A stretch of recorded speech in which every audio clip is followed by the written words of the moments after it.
Today, I don't want to motivate you with fake positivity. I don't want to give you quotes. I don't want to talk about success in a perfect way. I want to tell you the truth.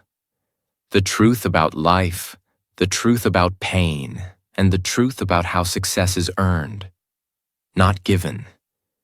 This is not a story about talent. It's not a story about luck.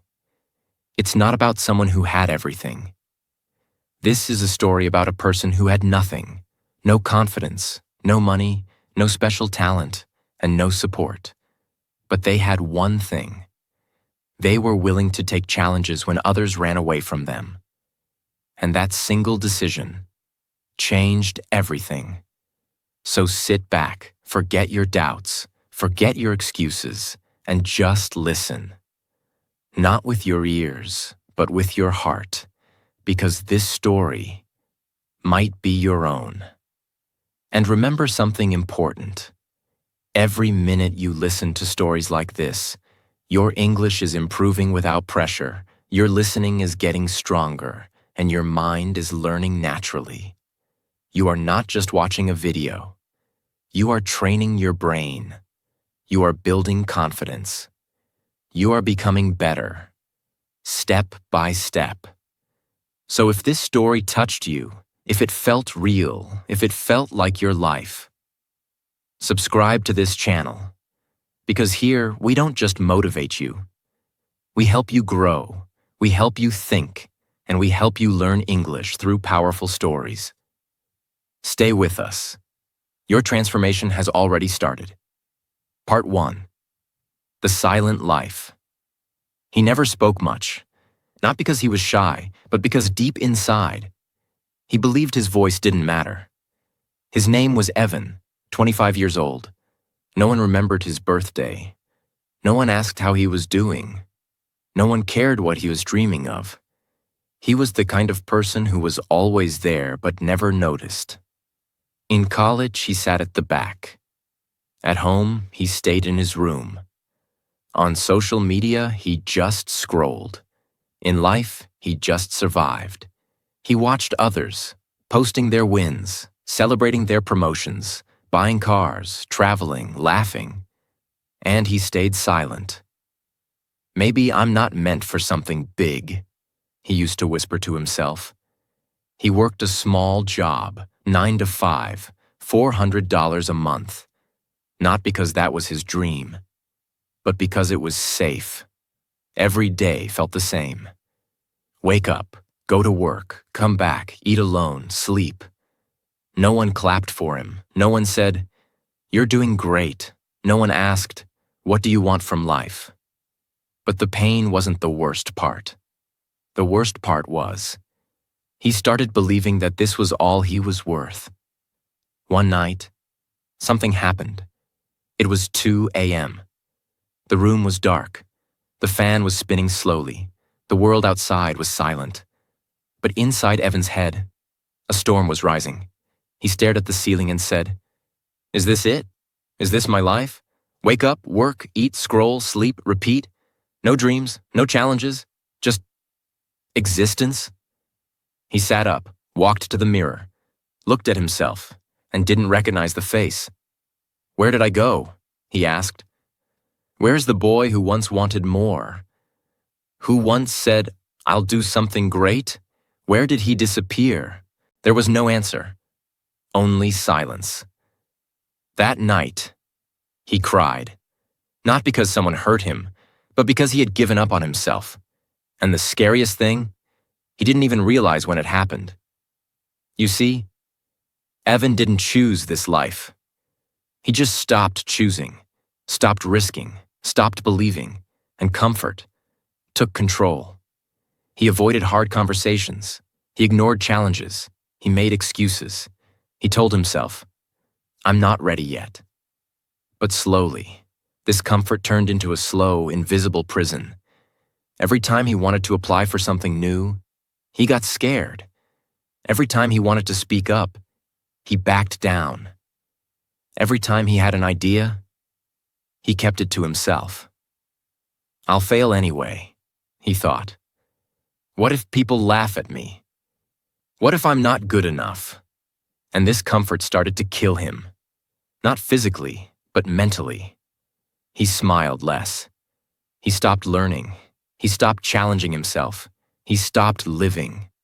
The world around him was moving fast. People were creating. People were failing, but improving. People were scared, but trying. But Evan? He waited for the right time. He waited to feel ready. He waited for life to change. But nothing changed, because he never took a challenge. He never tested himself. He never dared to go beyond his limits. He never fought for a better life. And slowly, the biggest lie became his truth. I can't do it. Not because it was true, but because he never tried. One day, a childhood friend visited town. They hadn't spoken in years.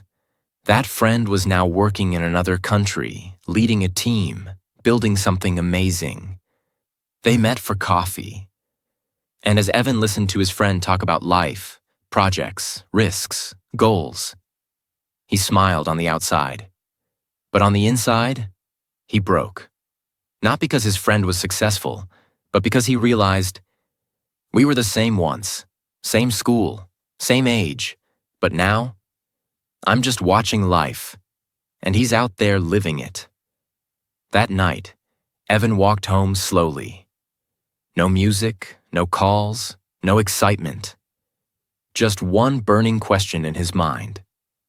What happened to me? He didn't sleep that night. After standing in front of the mirror for almost an hour, Evan sat down on the floor. No phone, no music, no distractions, just him. And silence. His body was tired, but his mind was finally awake. For years, Evan believed he was playing it safe. He didn't apply for better jobs. Because what if he failed? He didn't speak up in meetings. Because what if people judged him? He didn't take new responsibilities. Because what if he wasn't good enough? Instead, he stayed in his zone. Same job, same room, same excuses. At first, comfort felt like a soft bed on a rainy day. It felt warm, it felt safe, it felt peaceful. But now, it felt like a prison with invisible walls. He wasn't resting anymore. He was rotting inside. Comfort didn't protect me, he whispered. It slowly killed my hunger. Evan began to understand something deeply painful. Comfort is not free.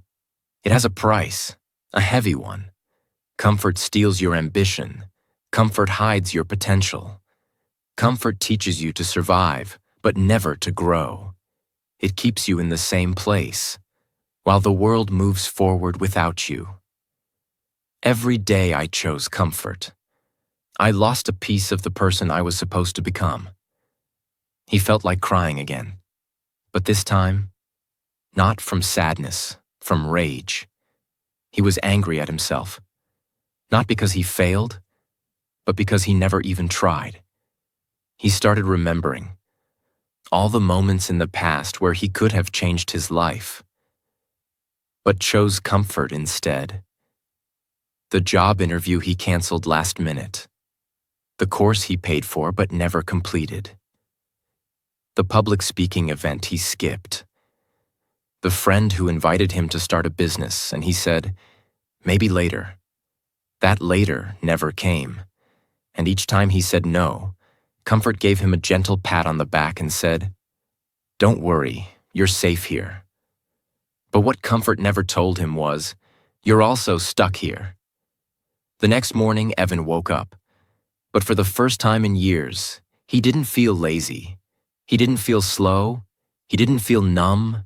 He felt aware. He sat down with a notebook and wrote just one sentence. Comfort is the most dangerous enemy in disguise. Because it doesn't scream at you. It doesn't hit you. It doesn't threaten you. It just whispers nice things in your ear. You're doing okay. You deserve to relax. Don't push yourself. There's time. You're not ready. Others are luckier. You'll try tomorrow. But tomorrow never comes. Comfort is not loud. It's quiet, soft, sweet, and that's why it's deadly. Here's the truth Evan finally accepted. I'm not untalented. I'm not unlucky. I'm not useless. I'm just living in a cage built by my own fear. A cage that looks like scrolling for 3 hours and calling it rest, saying next week for the last 8 months, starting things and never finishing, pretending you don't care because you're scared to fail. That's comfort. It's not peaceful. It's paralysis. Over the next few days, Evan started observing his own mind. He noticed something strange. Every time he thought about doing something challenging, his mind became a professional liar. It created fear, excuses, negative images, fake stories. Think about joining the gym. People will laugh at me. Think about starting a side hustle. I don't know enough. Think about talking to a manager. What if I sound stupid? Your mind always chooses comfort, unless you train it. That's when Evan realized, if I don't control my brain will control me. So one night, Evan took a pen and wrote 5 sentences on paper. These 5 became his new mindset. He stuck them on the wall above his bed. 1. Comfort is not peace, it's prison. 2. Easy choices now create hard lives later. 3. Every time I feel fear, I must move forward. 4. No one grows by staying the same. 5. Pain builds the person I want to become.